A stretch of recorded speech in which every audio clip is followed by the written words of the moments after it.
નમસ્કાર, આપ જોઈ રહ્યા છો મંતવ્ય ન્યૂઝ અને મારો વાત સાથે હું રોનક મોટવાડિયા। આજે વાત કરવી છે ડિજિટલ અપરાધ। હવે ધીમે ધીમે ડિજિટલ અપરાધના કિસ્સાઓમાં સતત વધારો થતો જોવા મળ્યો છે। ગુજરાત હોય કે દેશનો કોઈ પણ ખૂણો, તમામના હાથમાં આધુનિક યુગની સાથે આધુનિક સાધનો આવ્યા, મોબાઈલ ફોનનો ઉપયોગ વધ્યો, તેમ તેમ ગુનેગારો પણ વધુને વધુ ગુના આચરવાનું શરૂ કરી બેઠા છે। હાલમાં વાત કરીએ તો સાયબર ક્રાઇમના કિસ્સાઓ સૌથી વધુ સામે આવે છે। સાયબર ક્રાઇમમાં ડિજિટલ અરેસ્ટ, જેમાં સૌથી વધુ વયોવૃદ્ધ જે વ્યક્તિઓ છે તેમને ટાર્ગેટ કરવામાં આવે છે, કોઈ રિટાયર વ્યક્તિઓને ટાર્ગેટ કરવામાં આવે છે અને સાથે સાયબર ક્રાઇમમાં ડિજિટલ ફ્રોડમાં સૌથી વધુ લોકો ફસાતા હોય છે, પોતાના લાખો અને કરોડો રૂપિયા પણ ગુમાવતા હોય છે। તેને લઈ હવે આંકડાઓ પણ સામે આવ્યા। જો ગુજરાતની જ વાત કરીએ તો છેલ્લા 3 વર્ષમાં 3 ગણો જેટલો આ વધારો થયો છે અને દેશમાં ગુજરાત સૌથી વધુ ડિજિટલ સાયબર ક્રાઇમની ઘટનાઓનો ભોગ બને છે। ગુજરાતીઓ પોતાના લાખો અને કરોડો રૂપિયા મહેનતથી કમાયા બાદ ગુમાવી બેસે છે। આજે આજ મુદ્દે ગુજરાતની જનતાના મંતવ્યો જાણવા છે કે દરેક કલાકે 21 જેટલા ગુજરાતીઓ ડિજિટલ જે ઘટનાઓ છે તેમાં શિકાર થાય છે, ડિજિટલ અપરાધનો ભોગ બને છે અને પોતાના રૂપિયા ગુમાવે છે। અને શરૂઆત કરવી છે અમદાવાદ ખાતેથી। અમદાવાદની જનતાના શું મંતવ્યો છે, આવો સાંભળીએ। ડિજિટલ અરેસ્ટના કિસ્સામાં સતત વધારો થઈ રહ્યો છે। ભણેલા ગણેલા લોકો છેતરાય છે અને ભણેલા લોકોને છેતરે છે। અનેક એવા કિસ્સા છે તે દેશમાં હાલ વધી રહ્યા છે। અમદાવાદના લોકો આપણી સાથે છે, અમદાવાદના લોકો સાથે વાત કરીશું કે આ વિશે તેમનું શું કહેવું છે। શું કહેશો? ડિજિટલ અરેસ્ટ, સાયબર ફ્રોડ, આ બધા શબ્દો હવે અવારનવાર સાંભળવા મળે છે, કેટલો ગંભીર વિષય છે? પહેલાં તો ડિજિટલ ઇન્ડિયાની વાત જે થઈ રહી છે કે ડિજિટલ ઇન્ડિયા તેમાં ઓનલાઈન પૈસા રાખવાના, ઘરમાં રાખીએ વધુ માત્રામાં ચોરી થઈ જતી હોય છે। આ બધા બનાવ ન બને એટલે લોકો સેફટી માટે, પોતાના પૈસાની સેફટી માટે બેંકમાં નાણાં જમા કરાવતા હોય છે, પરંતુ હવે દિવસે ને દિવસે એવો કિસ્સાઓ બની રહ્યા છે કે સાયબર ફ્રોડ એટલે કે ઓનલાઈન જે ફ્રોડ થઈ રહ્યા છે તેમાં જે વધારો થઈ રહ્યો છે કેસમાં, તે બાબતે અમદાવાદ શહેરના સાયબર પોલીસ ક્રાઇમ બ્રાન્ચ દ્વારા પણ જે અત્યારે આગળ જે કામગીરીઓ કરવામાં આવી રહી છે તેમાં પણ અમુક બાબતે ધ્યાન રાખી અને એ કિસ્સામાં ઘટાડો થાય। વૃદ્ધો જે રહ્યા, વૃદ્ધ અત્યારે વધુ ને વધુ આના ઘટનાઓનો ભોગ બની રહ્યા છે અને જે ઓનલાઈન એટલે કે જે નાણાં જે આપણા છે એ બધા લૂંટાઈ જતા હોય છે। તો આ તમામે તમામ બાબતે ક્યાંક ને ક્યાંક અટકાયત થાય, આ બધા કિસ્સાઓમાં ઘટાડો થાય અને પ્રશાસન અને સરકાર દ્વારા પણ આમાં થોડુંક ધ્યાન દેવામાં આવે જેથી કરીને ભોગ બનનારની સંખ્યામાં ઘટાડો થાય। એટલે જે પોલીસ દ્વારા જે કામગીરી કરવામાં આવી રહી છે તેમાં પણ હજુ પણ જે સારી કામગીરી કરવામાં આવે, તમે શું કહેશો? ડિજિટલ યુગ ચાલી રહ્યો છે તેમ છતાં પણ સાયબર ફ્રોડ વધારે જે એકલા લોકો રહેતા હોય, સરકારી કર્મચારીઓને ટાર્ગેટ કરવામાં આવે। સરકારી કર્મચારીને ટાર્ગેટ કરવા આવે છે, આમાં અમુક લોકો જે અભણ હોય છે ને, કે જે એને નોલેજ નથી, એને કોઈ વ્યક્તિ એવું કહી કે ભાઈ તમે તમારો મોબાઈલ નંબર આપો, મોબાઈલ તરત એમના એકાઉન્ટમાંથી તરત પૈસા ડાઉન થઈ જાય છે। એટલે આ અભણ વ્યક્તિને કંઈ ખબર પડતી નથી, એટલે આ તદ્દન ખોટું છે, આ ના ચાલે। એટલે જે કામગીરી છે તેમાં હજુ પણ જે સારી કામગીરી થવી જોઈએ। કાકા શું કહેશો? ડિજિટલ ફ્રોડ, સાયબર ફ્રોડ, આ શબ્દો વારંવાર આપણે સાંભળીએ છીએ, વૃદ્ધોને ટાર્ગેટ કરવામાં આવે છે, વિષય કેટલો ગંભીર છે? વિષય તો ખરેખર એટલો બધો ગંભીર છે કે હું અવારનવાર જ્યારે ટીવીમાં જોતો હોઉં છું ત્યારે એવા ઘણા મેં દાખલા જોયા છે કે જે બિચારાઓ અભણ હોય, ખબર ન પડતી હોય, ઓટીપી શું કહેવાય, બેંક એકાઉન્ટ નંબર શું કહેવાય, એટલે આવા વ્યક્તિઓની જોડે આવા જેવા ફ્રોડ કરનારા વ્યક્તિઓ છે એમની બાજુમાં ઊભા રહી જાય છે। બોલો કાકા, શું કામ છે? તમારે નંબર લખવો છે, ચેક ભરવો છે, તો આ બિચારાઓને તો ખબર હોતી જ નથી કે ચેક કેમ ભરવો પડશે, કયો ચેક ક્યારે ભરવો જોઈએ। એટલે આવા વ્યક્તિઓ પાસેથી ચેક ભરતી વખતે એની જોડે ત્રીજો પણ વ્યક્તિ હોય છે અને એ વ્યક્તિ એના મોબાઈલની અંદર આ બધું એડ કરતો જ હોય છે। એટલા માટે પછી 1-2-4 દિવસ પછી એમ લાગે કે આના એકાઉન્ટની અંદર લાખો ઉપર રૂપિયા છે, આ લોકો 25માં તો હાથ નાખતા જ નથી. 30 લાખ હોય, 50 લાખ હોય, 10 લાખ હોય, 5 લાખ હોય, આવા વ્યક્તિઓને રાતોરાત કરોડપતિ બની જવું હોય છે. પણ ખરેખર જ્યારે આવા વ્યક્તિઓને ખબર નથી કે ઉપરવાળાની જ્યારે લાકડી ફરે ને ત્યારે રોડપતિ પણ બની જાય છે. એટલે ખરેખર આવા ફ્રોડને પકડવા જોઈએ. ખરેખર કાયદેસર પબ્લિકની સામે સજા કરવી જોઈએ. કોર્ટ કરે છે, કોર્ટના ત્યાં જાય છે અને 1 મહિનાની અંદર તો છૂટીને બહાર આવી જાય છે. ખરેખર આવા વ્યક્તિઓને રોડ વચ્ચે ઊભા રાખી દરેકના હાથમાં 1-1 પથ્થર આપી અને એમને પથ્થર મારવા. મારું તો આવું કહેવાનું થાય છે. એટલે લોકો કહી રહ્યા છે કે જે સાયબર ફ્રોડ કરતા જે અપરાધીઓ હોય છે તેમને કડકમાં કડક સજા કરવી જોઈએ. તમે શું કહેશો? પહેલા તો લોકોએ ડિજિટલ અરેસ્ટ નામનો શબ્દ સાંભળ્યો જ નહોતો, હવે રોજ બરોજ સાંભળીએ છીએ. વિષય કેટલો ગંભીર લાગે? બહુ ખતરનાક ગંભીર લાગે છે. અને બને ત્યાં સુધી શું છે ખબર છે, આમાં તાત્કાલિક બધાએ એક્શન લેવું પડે એમ છે.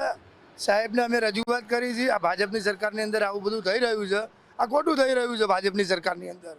આ ના થવું જોઈએ, કારણ કે ગરીબ માણસ આમાં હેરાન થાય છે. કોઈ અમીર તો હેરાન થતું જ નથી સાહેબ. શું એટલે સરકાર દ્વારા જે કામગીરી કરવામાં આવી રહી છે તેને કામગીરીને લઈને હજુ પણ જે કડકથી કાર્યવાહી કરવામાં આવે, કારણ કે આ જે આંકડા છે તેમાં સતત વધારો થઈ રહ્યો છે અને દેશ માટે આવનારા ભવિષ્યમાં આ એક ગંભીર વિષય છે તે બની રહ્યો છે. કેમેરા પર્સન કુણાલ રાણા સાથે કિંજલ બોરીસા, મંતવ્ય ન્યૂઝ, અમદાવાદ.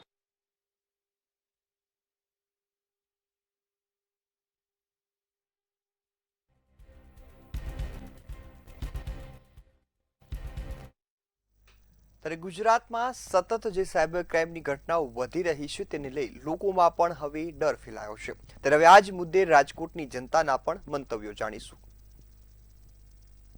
ગુજરાત સહિત દેશભરમાં ડિજિટલ અપરાધો ખૂબ જ વધ્યા છે. ચોક્કસથી આ એક ચિંતાજનક વિષય છે અને આને જ લઈને સરકાર પણ ક્યાંક ને ક્યાંક પોતાની જે કામગીરી છે તે કરી રહી છે.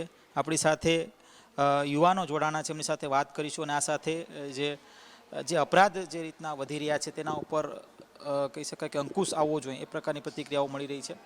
શું નામ અને શું કહેશો કે જે રીતના અત્યારે ડિજિટલ અપરાધ ખૂબ જ વધ્યા છે, કયા એવા મુખ્ય કારણો? નમસ્કાર, મારું નામ ગૌરવ દેસાણી છે અને રાજકોટની માતુશ્રી વીરબાઈમાં મહિલા college of commerce management and આઈટીમાં ડિપાર્ટમેન્ટ હેડની પૂર્વ ભૂમિકામાં છું. અત્યારે ડિજિટલ અરેસ્ટ એક બહુ જ મોટું ડિજિટલ અપરાધ છે, જેની અંદર ડિજિટલ અપરાધીઓ એક સ્પેસિફિક એજ ગ્રુપના વ્યક્તિઓને વધારે ટાર્ગેટ કરે છે, જેમાં સિનિયર સિટીઝન અને વિમેન્સ છે. સૌથી પહેલાં તો ડિજિટલ અરેસ્ટ જેવું કોઈ અરેસ્ટ હોતું જ નથી. ઘણા બધા મીડિયા, ઘણા બધા એક્ટર્સ, ઘણા બધા ટીવી શોઝમાં આની ઓલરેડી એડવર્ટાઇઝમેન્ટ આવે છે, પણ છતાં પણ હજુ સુધી આપણે એ વ્યક્તિઓ સુધી પહોંચી શક્યા નથી કે જે આ અપરાધનો ભોગ બનેલા છે. તો મારી તમામ જનતાને નમ્ર વિનંતી છે કે સૌથી પહેલાં તો ડિજિટલ અરેસ્ટ જેવી કોઈ ઘટના હોતી જ નથી, કોઈ અપરાધ હોતો જ નથી. છતાં પણ ડિજિટલ અરેસ્ટની અંદર સાયબર અપરાધીઓ આપને વોટ્સએપના માધ્યમથી કે સોશિયલ મીડિયાના માધ્યમથી કોન્ટેક્ટ કરે છે. જનરલી એની અંદર વિડીયો કોલ આપને આવે છે અને એ વિડીયો કોલમાં જણાવે છે કે આપે કોઈ ગુનાહિત પ્રવૃત્તિ કરેલી છે અને એ ગુનાહિત પ્રવૃત્તિ માટેના ડોક્યુમેન્ટ્સ, ફ્રોડ ડોક્યુમેન્ટ્સ આપના વોટ્સએપ મોબાઈલ ઉપર પણ મોકલે છે કે જેમાં સીબીઆઈ છે, ગુજરાત પોલીસ છે કે કોઈ પોલીસ અધિકારીઓની નકલી સાઇન સાથે એ ડોક્યુમેન્ટ મોકલી અને આપણને ડરાવવાનો કે ધમકાવવાની પ્રયત્ન કરે છે. અને આ ઘટનાક્રમ જે છે એ સાવ સિમ્પલ કહીએ તો તમને જેવો વિડીયો કોલ આવે છે એટલે આપને સામે જે વ્યક્તિ ઉપસ્થિત થાય છે એ સેટ ઊભો કરેલો હોય છે અને પોલીસના ડ્રેસમાં 2-3 વ્યક્તિઓ જે ડરાવના ચહેરા જેવા હોય એ સામે ઊભા હોય છે અને આપની સાથે વાતચીત કરે છે. અને ખાસ જણાવે છે કે ભાઈ જ્યાં સુધી હું આપને કોઈ બીજી વાત ના કરું ત્યાં સુધી આ જે ફોન કોલ જે છે એ ડિસ્કનેક્ટ ના થવો જોઈએ, અધરવાઇઝ તમારી સાથે વધારે અપરાધના ગુનાઓની કલમો લગાડવામાં આવશે. અને એ ગભરાઈ જઈ અને તમે વિડીયો કોલ ચાલુ રાખો છો અને એ વિડીયો કોલમાં સતત તમારા સોશિયલ અથવા તો ઇમોશન સાથે એ વ્યક્તિઓ રમે છે અને ધીમે ધીમે તમારી પાસેથી બધી તમારી ઇન્ફોર્મેશન જે છે એ કઢાવે છે. અને એ પછી એ સેટલમેન્ટ પાર્ટ રૂપે એવું કહે છે કે ભાઈ અત્યારે જો તમારે જામીન જોતા હોય કે અત્યારે ધરપકડ ન કરીએ તો લાખ રૂપિયા 2 લાખ રૂપિયા કે જેવી ડિમાન્ડ એ તમારી સમક્ષ રજૂ કરે છે. અને તમને એમ થાય કે જો તમે એ નહીં કરો તો અત્યારે જ પોલીસ ડિપાર્ટમેન્ટ જે છે આપના ઘરે કે આપની જગ્યાએ ઉપસ્થિત થશે અને આપને ત્યાંથી અરેસ્ટ કરશે. પણ આવું કશું જ હોતું નથી. કોઈ પણ પોલીસ ડિપાર્ટમેન્ટ આવું ડિજિટલ અરેસ્ટ કરતું જ નથી. એ ખાસ બધા યુવાનોને, વડીલોને, બહેનોને મારી નમ્ર વિનંતી છે કે આવું કશું જ ન આવે. હવે સપોઝ કે તમારી સાથે આવું કોઈ ડિજિટલ ફ્રોડ શરૂ થાય છે તો એ ખબર કેમ પડશે કે ભાઈ તમને પહેલાં તો વોટ્સએપ ઉપરથી ફોન આવશે. એ અનનોન વોટ્સએપ નંબર અવોઇડ જ કરવો, પણ છતાંય તેમ લાગે કે ભાઈ આપણે બિઝનેસ વર્કિંગ વુમન છીએ કે બિઝનેસમેન છીએ, ઉપાડવો પડે છે અને તમને એમ લાગે કે આવું કોઈ ધમકાવવાનું ચાલુ કરે, સ્ક્રીનશોટ લઈ લો, જેથી કરીને તમારી પાસે એવિડન્સ રહેશે. તમે જ્યારે પણ સાયબર સેલ ડિપાર્ટમેન્ટની અંદર જશો તો એવિડન્સ તરીકે તમે એને જમા કરાવી શકશો.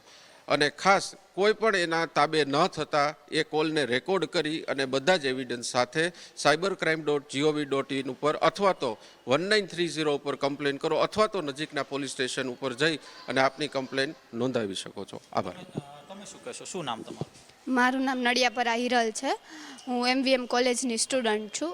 જેમ સરે કીધું ડિજિટલ અરેસ્ટ, એવી જ રીતે બીજું છે કે જે ડિજિટલ હેરેસમેન્ટ છે કે જે મોસ્ટલી સોશિયલ મીડિયા ઉપર આવું થતું હોય છે. અત્યારે બધાના સોશિયલ મીડિયામાં અકાઉન્ટ હોય છે કે જે લોકો સોશિયલ મીડિયામાં પોતાની ડે ટુ ડેની લાઈફ જે છે એ સોશિયલ મીડિયા ઉપર શેર કરતા હોય છે કે ભાઈ આજે તમે લોકો ક્યાંય ગયા છો, કોઈ કેફેમાં ગયા છો, કોઈ જગ્યાએ ફરવા માટે ગયા છો, કોની સાથે ગયા છો, ફ્રેન્ડ્સ ફેમિલી સાથે, એ બધું પોસ્ટ કરતા હોય છે. તો એના લીધે થઈને જે આવા ફેક અકાઉન્ટ્સ જે લોકો બનાવે છે એ લોકો આવા જ જ્યારે તમારું અકાઉન્ટ પબ્લિક હોય છે ત્યારે તમારી આઈડી બધા લોકો જોતા હોય છે. અને આવા ફેક અકાઉન્ટ્સવાળા લોકો જે છે એ લોકો તમારા અકાઉન્ટને ટ્રેક કરે છે, તમારી બધી ઇન્ફોર્મેશન એ લોકો પાસે હોય છે. અને એ લોકો તમારા ફોટોઝ પણ જે તમે પોસ્ટ કરેલા હોય છે એ લોકો પાસે હોય છે પ્રૂફ માટે. અને પછી એ લોકો તમને બ્લેકમેલ કરે છે કે ભાઈ આ તમારા ફોટોઝ છે, અમે લીક કરી દેશું, કે એને મોડિફાઈ કરીને તમને સેન્ડ કરે છે કે આ તમારા ફોટોઝ અમારી પાસે છે તો અમે એને લીક કરી દેશું. તો બને ત્યાં સુધી આપણે જે અકાઉન્ટ છે એ આપણા પ્રાઇવેટ રાખીએ અને આપણી બધી ઇન્ફોર્મેશન છે એ સોશિયલ મીડિયા ઉપર શેર ના કરીએ. તમે શું કહેશો? ખાસ તો જાગૃત રહેવાની વાત છે. લોકો કેટલા જાગૃત, અને સરકાર લોકોને જાગૃત કરવા માટે કઈ પ્રકારની કાર્યવાહી કરે છે? સરકાર તો ઘણું બધું કરે છે. જેમ કે ઘણા અવેરનેસ માટે કેમ્પ્સ પણ રાખે છે.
2024માં 1,23,000 પાર થયા છે. ખાસ કરીને વાત કરીએ તો દેશમાં ડિજિટલ અરેસ્ટ અને સાયબર ફ્રોડના કેસમાં ભારે વધારો જોવા મળી રહ્યો છે. 2022માં 39,925 કેસ નોંધાયા હતા, ત્યારે જે વધીને 2024માં 1,23,600 પાર થયા છે. છેતરપિંડીની રકમ 91 કરોડથી વધીને 1,935 કરોડ રૂપિયા સુધી પહોંચી છે. ગુજરાતમાં સાયબર ક્રાઇમની ફરિયાદો 200% જેટલો વધારો નોંધાયા છે. આ જ મુદ્દાને લઈને તમામ મહાનુભાવો વિશેષ ઉપસ્થિત છે. સાયબર એક્સપર્ટ છે આપણી સાથે, તેમની સાથે વાત કરીશું. સર્વપ્રથમ મયુર સર છે, તેમની સાથે વાત કરીશું, જે સાયબર એક્સપર્ટ પણ છે. સર, શું કહેવા માંગશો? 200%નો ગ્રોથ જોવા મળ્યો. સૌથી પહેલા ભારતની જનસંખ્યા તમે જુઓ અને ઇન્ટરનેટ યુઝર્સ જુઓ, તો આજે ઇન્ટરનેટ યુઝર્સની જો વાત કરું ને, તો એ ઇન્ટરનેટ યુઝર્સ બહુ ઝડપી ગતિએ વધી રહ્યા છે. પણ એની સામે ઇન્ટરનેટ પર પ્રોટેક્ટિવ કેવી રીતે બનવું ને, તેનું જ્ઞાન એટલું ઝડપથી એ લોકો સુધી નથી પહોંચી રહ્યું. અને એને કારણે કોઈક અંશે લોકો શું થાય છે, મુશ્કેલીનો ભોગ બને છે. ઘણી બધી વસ્તુ એવી હોય છે કે જેમાં મોટા 15,000 શબ્દોથી 20,000 શબ્દોની ટર્મ્સ એન્ડ કન્ડિશન હોય છે અને ઇંગ્લિશમાં હોય છે. હવે મોટાભાગના લોકોને ઇંગ્લિશ ખબર નથી, તો એ લોકો ઇંગ્લિશને કેવી રીતે વાંચીને એ લોકો ટર્મ્સ એન્ડ કન્ડિશનને સ્વીકારી શકે. એટલે ટર્મ્સ એન્ડ કન્ડિશન પણ વાંચવી એ એટલી જ જરૂરી. ડિજિટલ અરેસ્ટ જે છે એ ડિજિટલ અરેસ્ટમાં પણ એટલો જ વધારો થયો છે.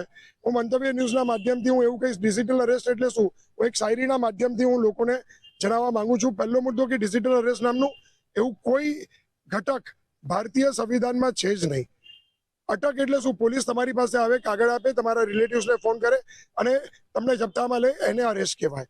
ડિજિટલ અરેસ્ટ શબ્દ ઉપજાવી કાઢેલો છે સાયબર અપરાધીઓએ, અને એના કેસોની સંખ્યા એ બમણી એટલે ત્રિગણી ગતિએ વધી રહી છે. તો એક શાયરીના માધ્યમથી હું જણાવીશ, ન હટકડી ન સલાકે ફિર ભી કેટ કર ડાલા, ન હટકડી ન સલાકે ફિર ભી કેટ કર ડાલા, કમબખ્ત એક વોટ્સઅપ વિડીયો કોલ ને પૂરે ઘર को ही जेल बना डाला. એક મુદ્દો છે, કોઈ પણ પોલીસ અધિકારી આ જે તમને ડિજિટલ અરેસ્ટ એટલે કે વોટ્સઅપ વિડીયોના માધ્યમથી કે સ્કાઇપના માધ્યમથી કોલ કરી શકતો જ નથી. અને જો કોલ આવે છે તો ત્યાંથી જ અટકી જવાનું છે. પછી એ ગમે તે કે તમે ડ્રગ્સમાં ઇન્વોલ્વ છો, ચાઇલ્ડ પોર્નોગ્રાફીમાં ઇન્વોલ્વ છો, તમારા ડોક્યુમેન્ટનો મિસયુઝ થયો છે, તમારા આધાર કાર્ડનો મિસયુઝ થયો છે, તમારું સિમ કાર્ડ કોઈ ક્રાઇમ ઇન્વોલ્વમેન્ટમાં છે, આતંકવાદી એક્ટિવિટીમાં છે, ત્યાંથી જ અટકી જવાનું છે. અને આને ફોન ઉપર વધારે ઇન્ટ્રોગેટ થવું નથી. એ વસ્તુને ધ્યાનમાં રાખવું કે એ ફોન કટ કરીને સાયબર ક્રાઇમમાં રિપોર્ટ કરો. બીજો મુદ્દો એવો છે કે ફિનાન્શિયલ ફ્રોડ. આજે નાનપણથી આપણે બંધાયા છે કે લાલચ બુરી બલા હે, તો આપણે શા માટે લાલચમાં આવીએ? આરબીઆઈની ગાઈડલાઈન અનુસરો.